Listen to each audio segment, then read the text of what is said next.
MyMichelleLive podcast. My Michelle Live. Sports Time Out. The fans, the field, the faith, the fun. Here's Michelle. Yes, I am back in the saddle again and ready to ride to victory in the Kentucky Derby. Just saying, it is Sports Time Out. We talk sports and we look for a deeper story, as always, on this program for the God stories. They're a message of hope. And if there's a God, what's he doing in all of this? What does he expect of us? Is there really a God story in sports? Yes, and we find it every week. Let me introduce you to the boys on the team. And look, first of all, I have to beg your forgiveness. I do not sound like me. I have been playing on the beach nonstop for about 11 days. And I came back and the time zone change and the lack of beach and sunshine caught up with me. So I have no voice, but that's okay. When you're weak on the team, the other team members come and they hit it out of the park. Let me introduce you. First, we have my friend, my pastor, and an all-around cool guy. He is a chaplain. He's a coach, and he's Garrick Payne. Get ready to get...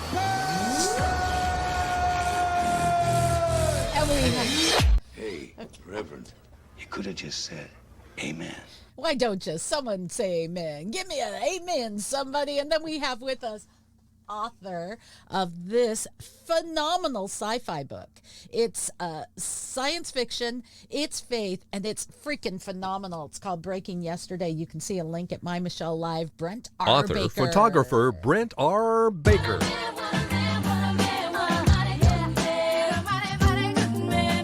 That's a song his wife sings to him every single day, right? You Brent? better believe it. Yep. Hey, guys, it's good to connect with you. It's been a while. We had to skip a couple days because I was busy doing sports on the beach, like the sport of laying in the sunshine, the sport of swimming in the surf, that kind of stuff. Important sports of life. Important sports of life. And while I was gone, things were happening. And I wanted to get to one of the biggest stories in sports. This is huge. Rich Strike and jockey Sonny Leon won the 2022 Kentucky Derby despite entering the race with 80-1 odds. Now, for some of those listeners and viewers and readers that don't really get how big that is, Brent, can you explain what that really means? It means that if you gambled on that, on him to win, you did very well. Basically. That's The technical definition. Yeah, I don't know where in the field he ranked. It would have been near the bottom, but typically the odds for the favorites will be 2-1, 3-1, that sort of thing. So 80-1 that'd be like the Seattle Mariners winning the World Series in baseball. Thank you. Okay, now that puts it not in perspective. this year, but in our regular years. Any year. Yeah, seriously, it's huge. And so it was a huge upset. Richie was supposed to be a small-time horse, okay? Rich Strike. Supposed to be a small-time horse, but he won it not by just a little bit, like a whisker by a head, but by coming from dead last and outrunning the horses the hard way. It's like watching one of those movies where, this horse is in last, he's struggling, and then suddenly he goes from last place, works his way through the horses, and then wins by more than a head. It was what was described as miraculous. But guys, I really did want to touch on some of the tragedies that led them here. Just years before this Kentucky Derby, Reed and his staff lost 23 out of 36 of their horses when lightning sparked a fire in the stable back in 2016. I didn't know about that. Yeah. Wow. In 2020, Reed spent 9 days in intensive care with COVID-19 and almost didn't make it. And just this last year, Reed lost 2 of his friends to cancer and a grandson in a tragic accident. So they've had a lot of tragedies. Before we get into some of the other sports, how we always promise to talk about the God story, I think you can see a representation of a God story here. Life is tragic because there's sin in the world. But even through the tragedy, it's those, oh my gosh, are you kidding me? Beating all odds, overcoming the impossible. That's what just gives us hope and strength and those woohoo moments. Pastor Garrick Payne, weigh in. I will say that a hearty amen to what you just said in terms of the fact that we need hope in this world because there's so much around us that looks hopeless today. And I think this is a part of why people so connect with sports and so resonate. And when my wife, actually, she's the one who showed me the replay just the other day, because I've had a really crazy week myself. Like, it was actually yesterday morning. She said, you guys got to talk about this on your show. And I'm like, what's going on? And she said, the Kentucky Derby. And so she showed me the video. And there's a great one that NBC has that actually it's a replay, and it actually puts a little arrow on the horse. So you can see when he's coming out. I don't know if we have that, but I can show you some of, let's see if we can get. Epicenter is coming up on the outside. Epicenter has taken the lead. This is towards the end. Into the final furlong. Sandon is coming after him. Epicenter and Sandon, these two, stride for stride. Simplification down the outside is next.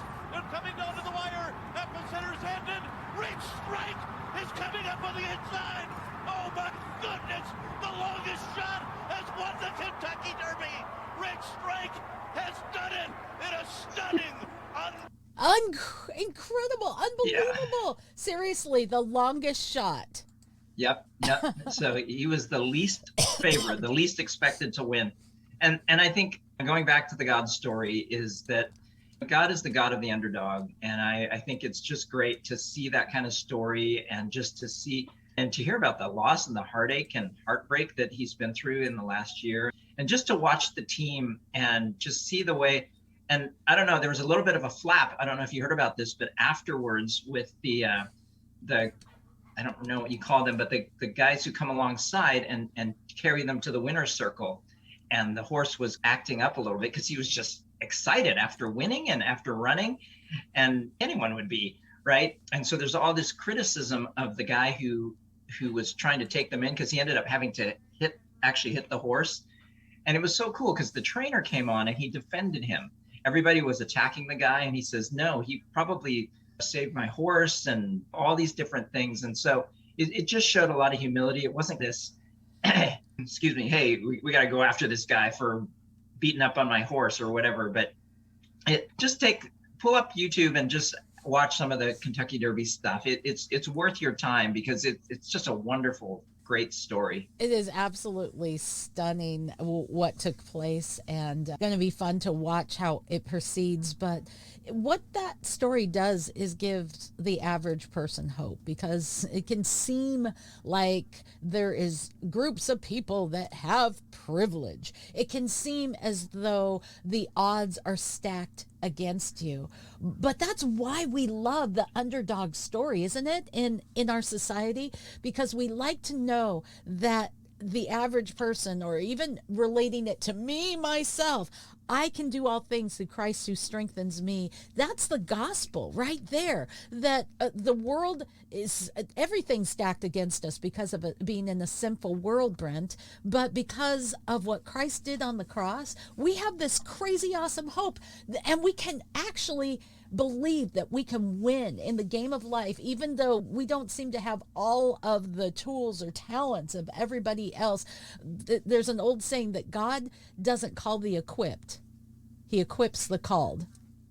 Yeah, I think if you're familiar with the gospel story and the types of people that Jesus chose to be his apostles, they were fishermen, they were IRS agents, they were people who had all sorts of issues. They were not the rich or the powerful of their day. The perfect, the pretty, the glamorous, the famous. No. So, yeah, not much of a parallel you can draw between the Kentucky Derby here, but this, Rich Strike was the last. If we talk about seeding in the NCAA basketball tournament, it'd be like a 16 seed getting to the Final Four. Come on. He was the the worst odds to win of the whole field of 20 horses. So yeah, it's somebody who was not celebrated, somebody who was not expected, somebody that people were overlooking, that came out on top. The Bible verse is escaping me, Garrick. Maybe you can help me with that, about us in the New Testament, talking about us being the refuse, the people who are looked over. You know, it'll come to me. It'll come to me. You know what I'm talking about? Come on, you gotta know. Right. Sure, Michelle. Yeah, sure, whatever. Yeah. No, actually, the Bible is filled with analogies like that in terms of, and you can see it all throughout Scripture, from David being the underdog and the smallest of his family. And what's that? Moses having a stutter. Yeah, all those different types of things. And if you look at the Scriptures, you'll see that all throughout, that it's the people that were least expected to be able to do something, that God did something through. And that's why you need to watch The Chosen. If you haven't watched The Chosen, thechosen.tv. Check it out. It's all about the life of Jesus, and it's beautiful. I like it. So now, something interesting, 2 days after writing that 80-1 shot victory, the 32-year-old Venezuelan rider had been suspended, by the way, for careless riding at a race last month in Ohio. You were talking about the treatments of the horses, him defending, and that was right on. But a lot of what we don't always see in the Kentucky Derby and other and in the other sports, we'll see there's a lot of rules, there's a lot of regulations, and those are good to keep things flowing, to protect the horses, to protect players. What I wanted to transition to was soccer. Now, we're experiencing right now the Lamar Hunt U.S. Open Cup. It is back on, and I'm telling you, Garrick, as a soccer player yourself, you may enjoy it. I really don't love watching it because there's no VAR, and it drives me crazy because we're not watching it live where we can say, okay, maybe the ref is right. We're seeing actual egregious, are you kidding me, called back goals, fouls that don't get called, handballs that get completely missed. It's freaking frustrating. Yeah, it's soccer the way that we once played it, where you just have to rely on the referee. And here's the thing. So for those who are not soccer fans, the Lamar Hunt Open Cup trophy is a big tournament, and it's patterned after the Open Cup, they call it the Open Cup back in England. And any team can enter it. So it's open literally to anyone. That's why they call it the Open Cup. So your team can enter. Pardon? Your team can enter? My team could enter, yes. My team would get knocked out right away, but... So did my team, the Seattle Sounders. Now, if they had an over 55s Open Cup, our team would actually probably do okay. And so anyway, the way that soccer is played now with VAR, I think it adds to the game because you don't miss as much, but it really is not the way that soccer... And we're going that way in every sport, because I'm thinking, why even use in baseball, why use umpires anymore? Because you've got the technology to see exactly what everything is like, and yes, you don't need them. But you're right. That's the way soccer used to be, and people can use nostalgia and say that's how soccer should be. But soccer used to be, people had to go to a stadium or to a field to watch a game. They weren't able to watch it on television with replays. Now that we watch replays and we can see the egregious errors, it's freaking frustrating. Yeah. So by the way, I am still here. My camera just...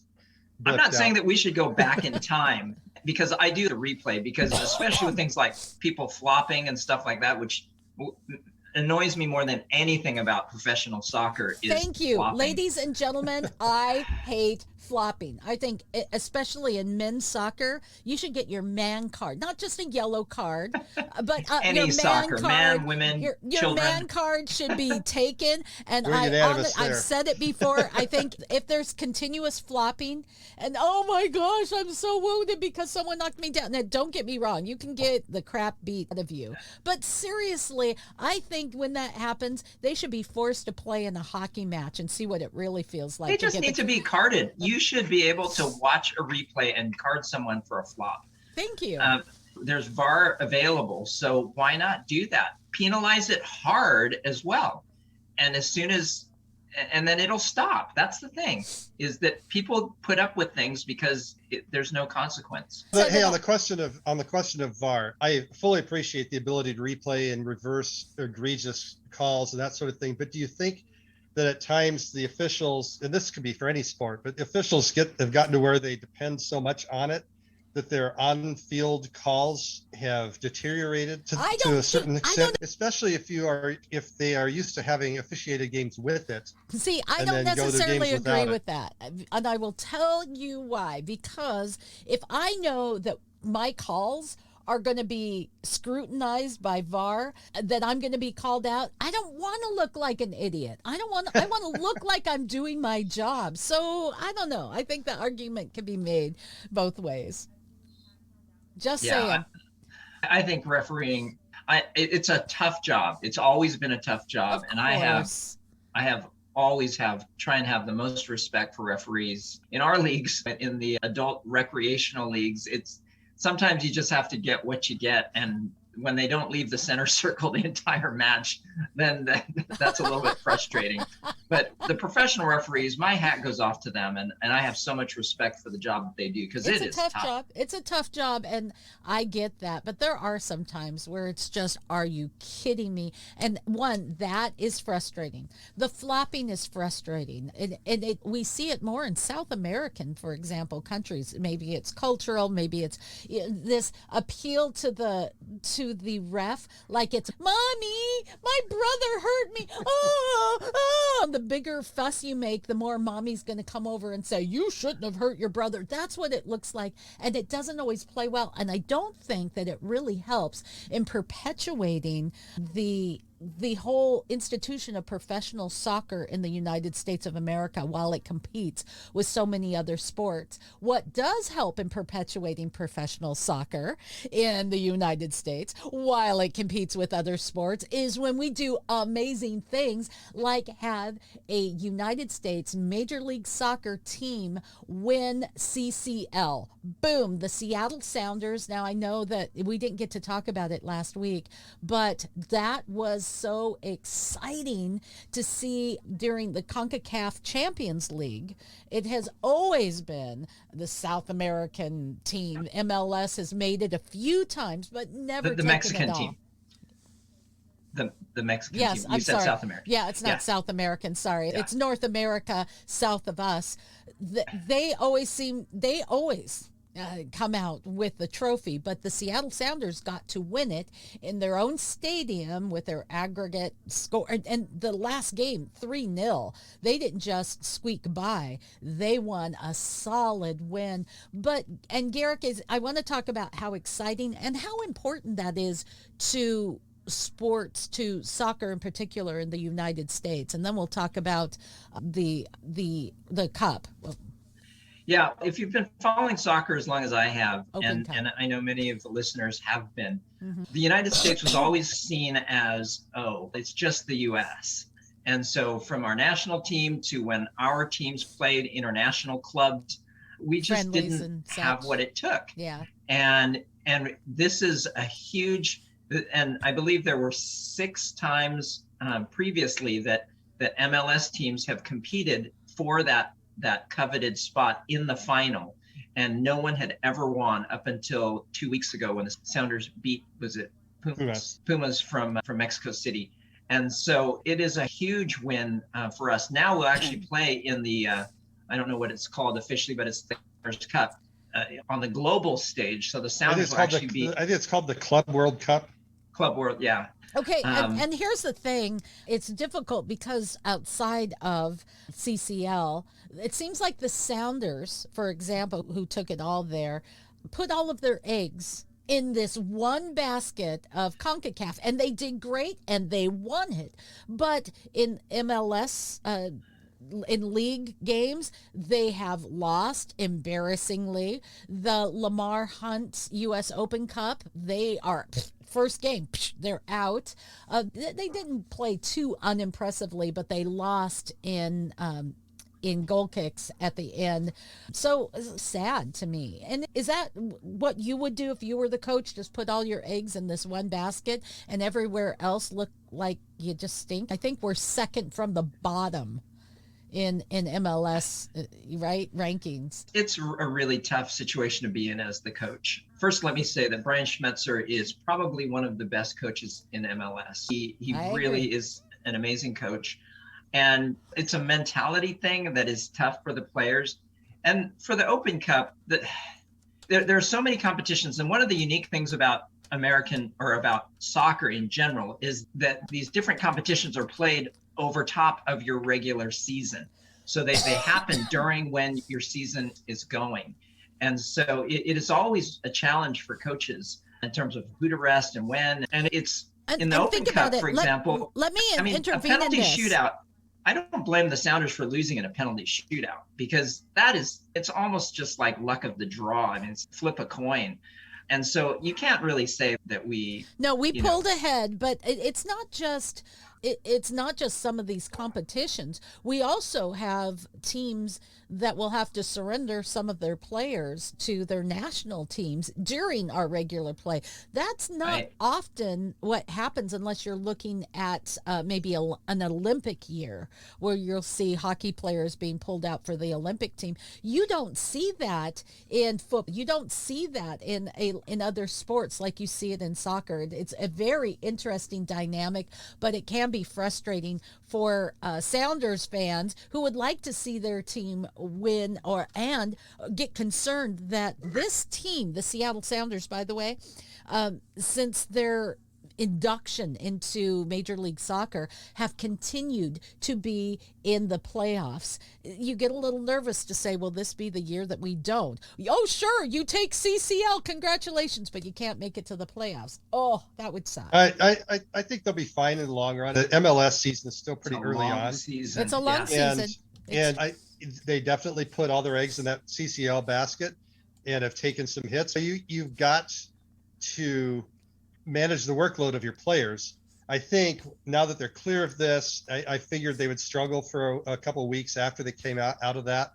But I think once they're clear of this, I think they'll get back on track. They've got too much talent, too much good coaching, and too much tradition for this slow start for them to continue. I agree. And here's something. And Michelle, we have Kellen Rowe. Yeah, I'm not a Rowe fan. Nor I am I you're a not. Chief fan. No, and you know what? I want to be a Rowe fan.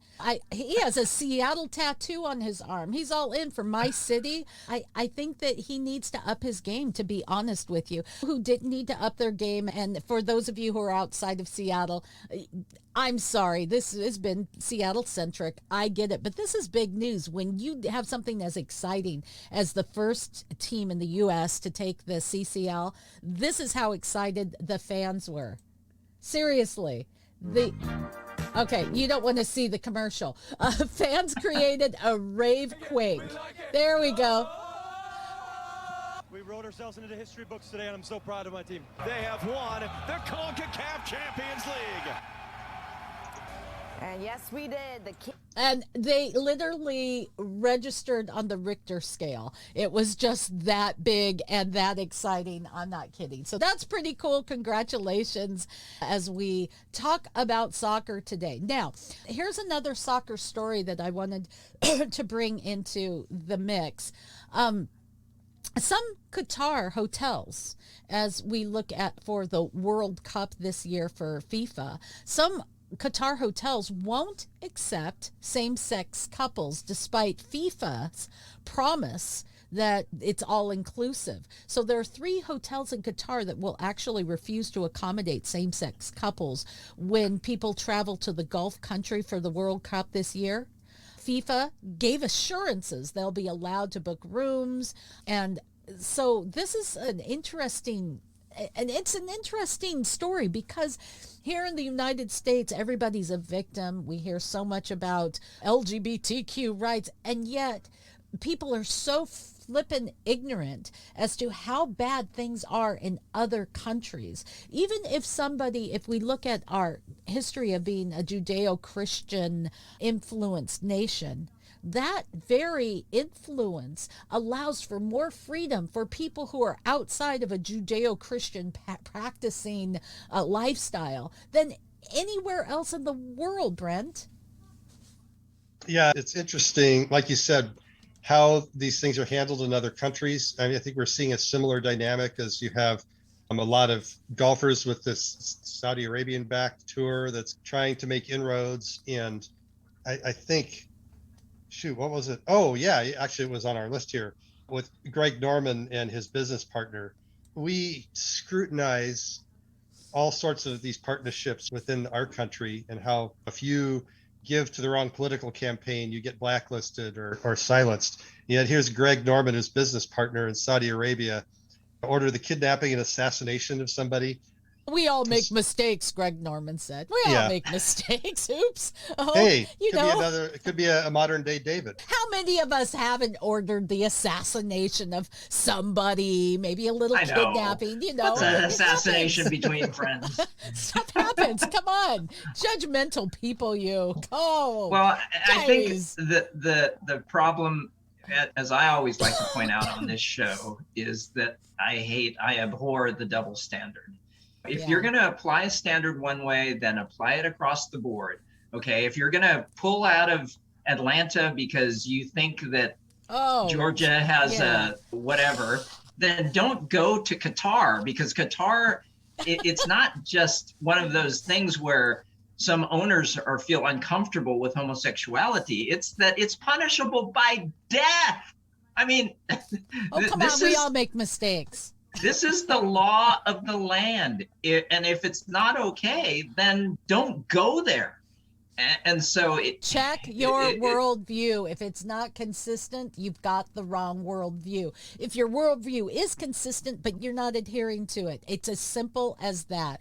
And it's crazy. I don't know. This is the world we live in. But the good thing is it gives us the opportunity to reevaluate. Sooner or later, things don't make sense, and you look for what does, and that's what leads us back to the God story. In the interest of time, I wanted to mention playoffs. It's playoff season for the NBA, for NHL. NBA championships are going to start fighting for the Larry O'Brien Trophy, and NHL, the Stanley Cup. 16 teams have qualified for the shot, and we'll get to skate for the sacred chalice of the Stanley Cup coming in June.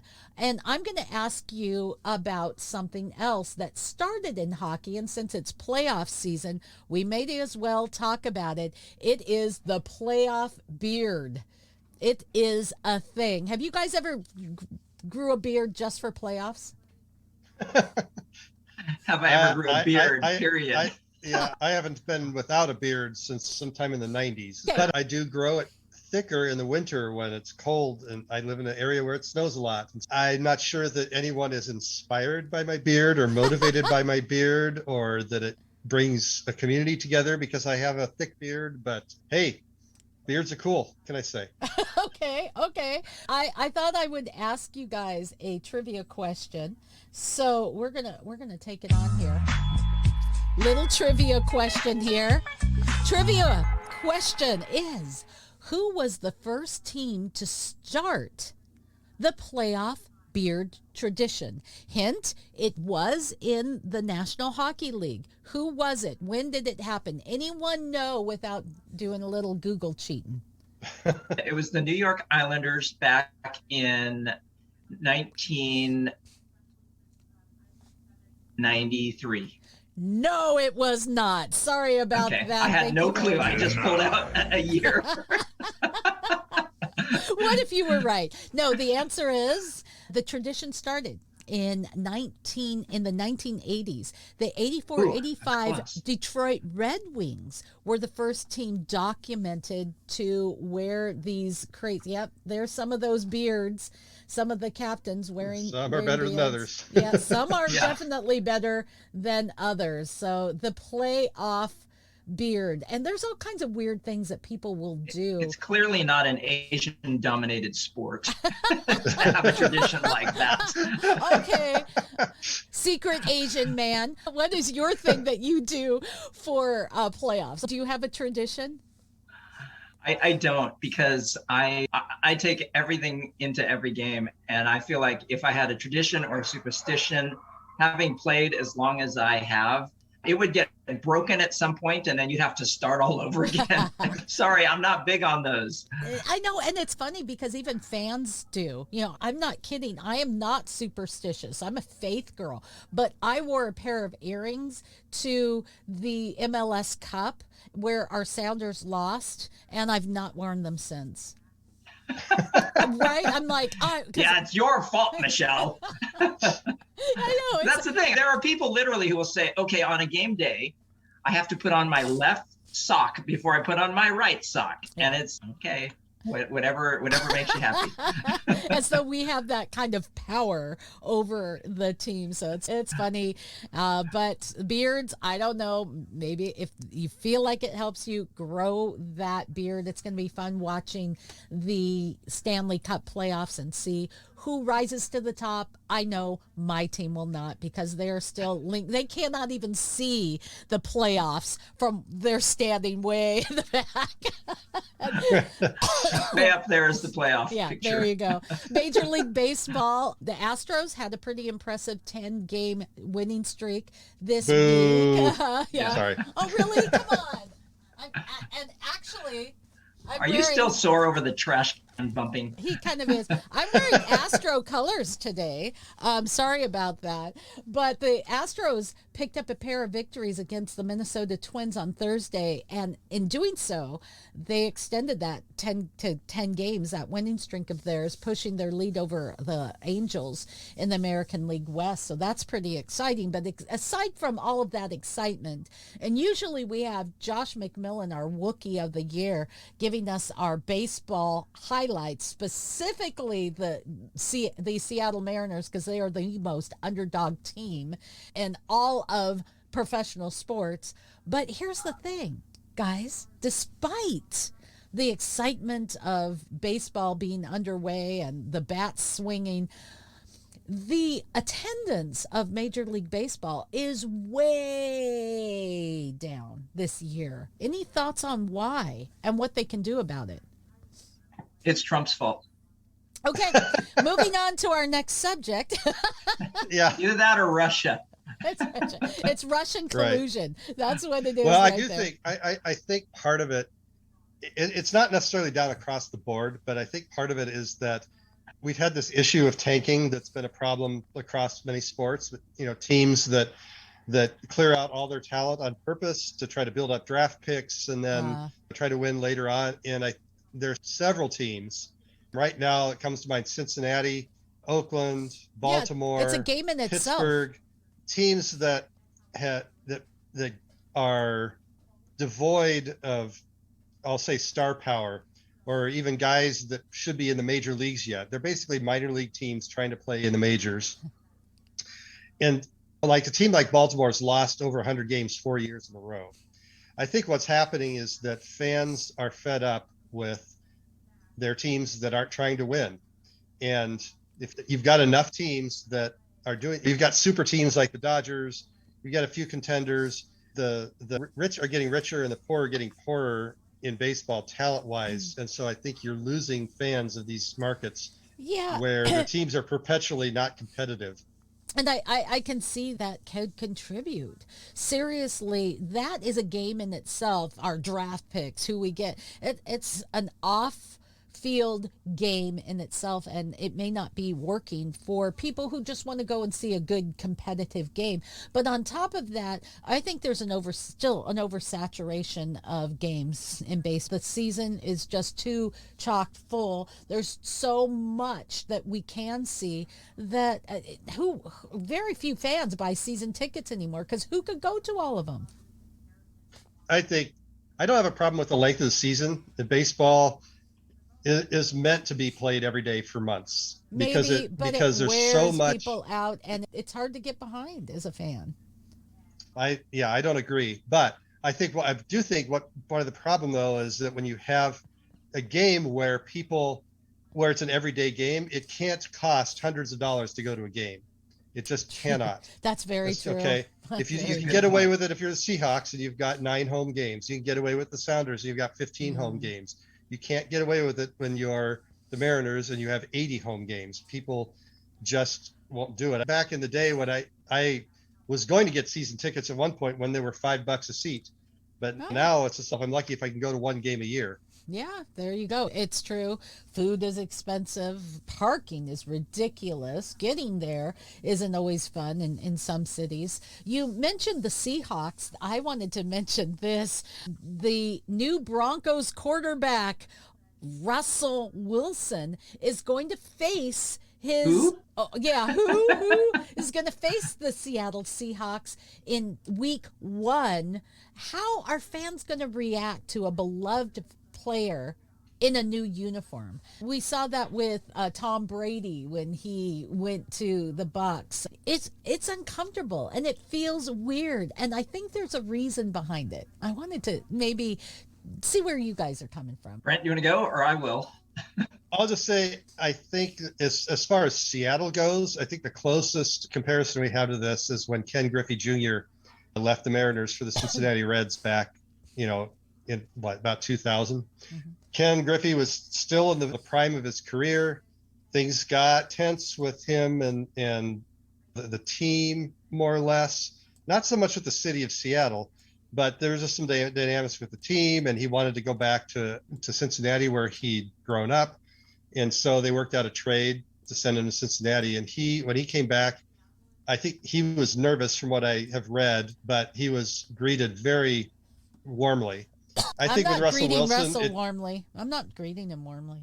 I think we should, because I'm not. First of all, how many other quarterbacks have brought Super Bowls? That was then. This is now. That was then. This is now. What have you how done many for straight? me lately? How many straight playoff? How many straight?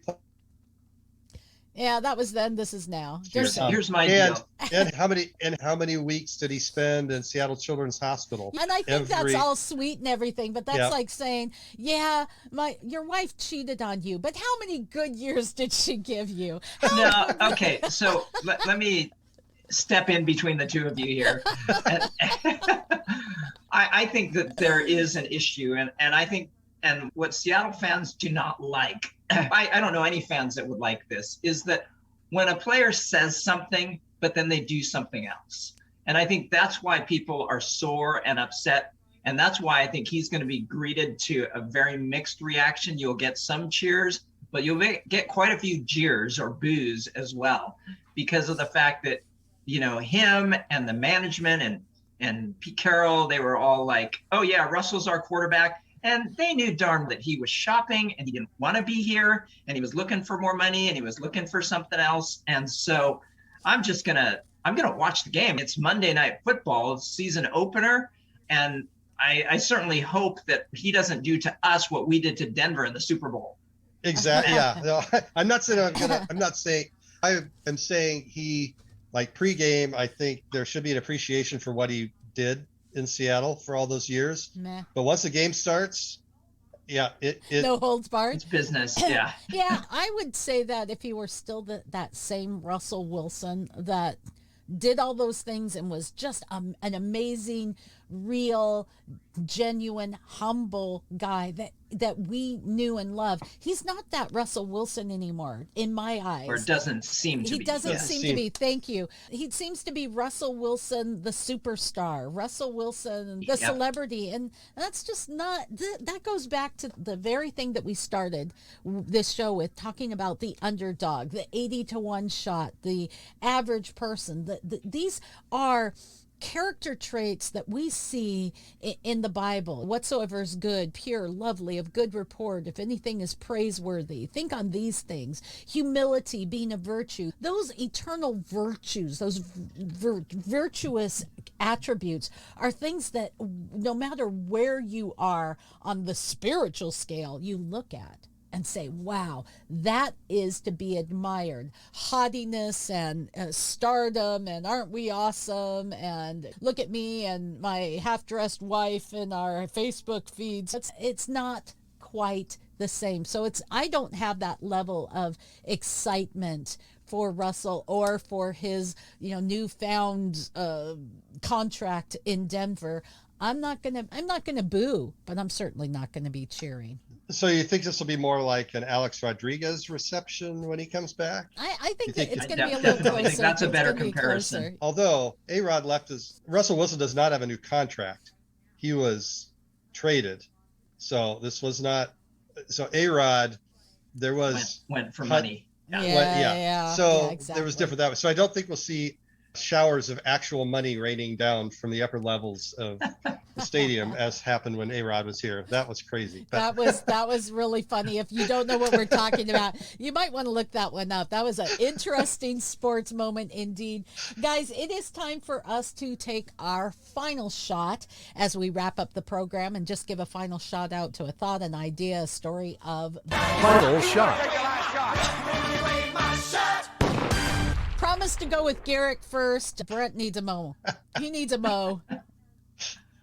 Well, mine, I could have gone two ways with mine, but I decided to go with the team from Rich Strike, and that is the Kentucky Derby winner. All the odds and everything that was against them, and just the way that, and again, if you get a chance, go out to YouTube and watch some of the interviews afterwards. And I watched some of the people, the stable people, and I watched the post-race interview as well, not the entire thing, but the owner gave credit to all the people, not just like the money people or just the people in the spotlight, but everybody who worked hard. And so that's just a great story, the underdog God story. That is my final shot. Well done, Rich Strike team. I like it. I want to give a congratulations to Sydney Mclaughlin, who was a U.S. Olympian, and NFL star Andre Lebron Jr. They got married, and in their marriage, they wanted to give all glory to the Lord Jesus Christ. I'm going to show a picture, if possible, up on stage, and just showing that these are folks who know that there's something different, something better, something more important than the game, than even striving for fame or the high echelons of winning the gold. There's something deeper. That's love, and that's Christ. So congratulations on your wedding, and congratulations on not being afraid or ashamed of the gospel of Christ, because it is the power of God for salvation for all who believe. Brent? So there was a game this week, a baseball game. The score was 12-0, and you would not think that would have had a whole lot of interest, but just a crazy thing. First of all, so the I still back in the 70s here. LA Angels. The LA Angels of Anaheim beat Tampa Bay 12-0 in that game. This isn't even my shout out. Reed Detmers, who's a rookie for the Angels, threw a no-hitter. It was like his 10th game ever. But for the losing team, we've talked about Brett Phillips before. He was a few weeks ago. We talked about him who hit that home run for, that girl who had cancer was talking about him on the air, and he came up and hit a home run during the game just while she was talking. So anyway, it's 12-0. His team's losing. They bring him in to pitch, even though he's not a pitcher. And Anthony Rendon, who plays for the Angels, he comes up. He's been a right-handed hitter all his career, and he decides, okay, this is just a fun moment. So he decides to try to hit left-handed against Brett Phillips. He hits a home run. He hit an actual home run hitting wrong-handed against this. And yeah, it was one of those "are you kidding me" moments. I was just like, oh, this is stupid. What's he doing? He goes up and hits a home run. So I'm gonna have to pull that up and watch that. Yep. Anthony Rendon, I'll give you not really overshadowing, but just a really interesting side notes to a no-hitter. I like it. That's just fun. And those are the games where you're just going, are you freaking kidding me? That is so exciting. Next week, I'm going to share with you a story of a professional relief pitcher whose mother I spent over a week with on the beach. And boy, her story and how she raised two amazing athletes, basically almost as a single mother. And she's the one out there throwing the baseballs and encouraging her kids. I'm going to tell you that story next week.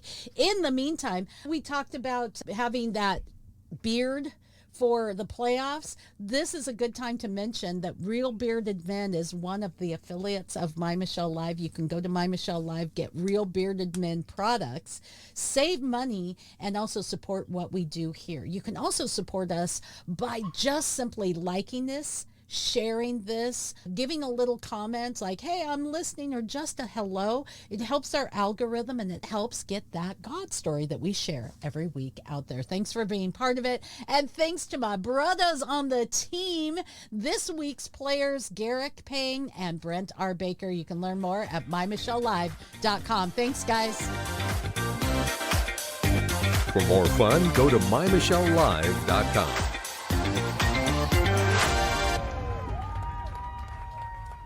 And Brent, next time, try not to look so stoic there.